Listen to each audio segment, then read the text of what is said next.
Yolanda Putri, kelas A semester 1, Prodi D3 Fisioterapi, Poltekkes Kemenkes Surakarta. Nah, di sini saya akan menjelaskan mengenai materi tentang anatomi dan sistem respirasi. Nah, untuk lebih jelasnya simak videonya ya.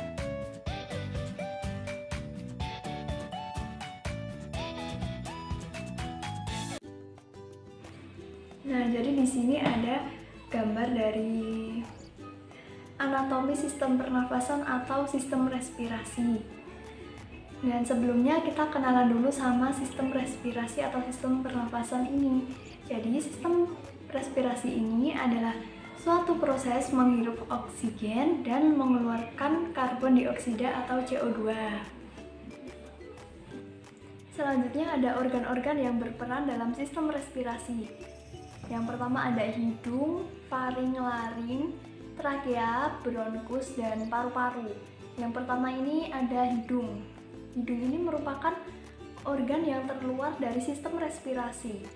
Dia berfungsi sebagai penyaring partikel, debu atau kotoran, dan juga dia berfungsi sebagai indera pencium atau pembau. Lalu yang kedua faring. Faring ini menghubungkan antara mulut dan kerongkongan. Fungsi dari faring ini sebagai saluran pencernaan yang membawa makanan ke dalam kerongkongan.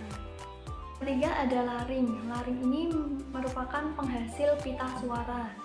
Jadi yang menghasilkan pita suara atau suara kita ini adalah organ dari laring.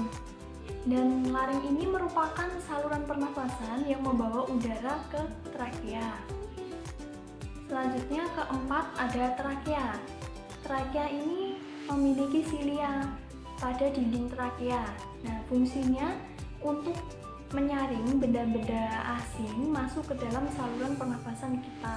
Kelima ada bronkus. Bronkus ini merupakan percabangan trakea ke bagian kanan dan kiri paru-paru. Fungsi dari bronkus ini juga menyaring udara, namun sifatnya hanya sekunder. Nah, yang terakhir ini ada paru-paru. Paru-paru ini merupakan organ vital dalam sistem respirasi atau sistem pernafasan kita. Paru-paru ini dibungkus oleh selaput yang bernama selaput pleura. Fungsi dari selaput pleura ini sendiri yaitu melindungi paru-paru dari gesekan saat mengembang dan mengempis. Dan fungsi paru-paru sendiri yaitu menukar oksigen dari udara dan karbon dioksida dari darah.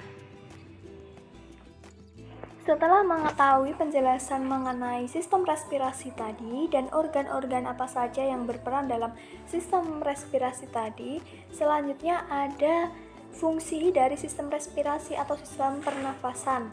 Nah, untuk fungsinya itu yang pertama, menyediakan oksigen untuk metabolisme sel tubuh. Yang kedua, mengeluarkan karbon dioksida sebagai sisa metabolisme sel. Yang ketiga, menghasilkan suara. Yang keempat, mempertahankan keseimbangan asam dan basa dalam tubuh. Yang kelima, memfasilitasi rasa kecap. Yang keenam, mempertahankan kadar cairan dalam tubuh. Yang ketujuh, mempertahankan keseimbangan panas atau suhu dalam tubuh. Nah, itu dia fungsi dari sistem pernafasan atau sistem respirasi. Selanjutnya pada gambar yang kanan, mekanisme pernafasan perut melibatkan otot diafragma. Saat bernafas, perut akan membesar atau mengecil. Sedangkan yang gambar mekanisme pernafasan dada yang berada di sebelah kiri, terjadi otot antar tulang rusuk. Nah, itu akan berkontraksi sehingga rusuk terangkat.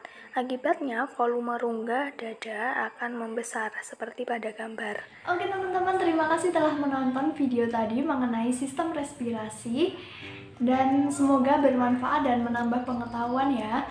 Sekian dari saya, kurang lebihnya mohon maaf. Wassalamualaikum warahmatullahi wabarakatuh. Oh ya, jangan lupa like, comment, share, and subscribe.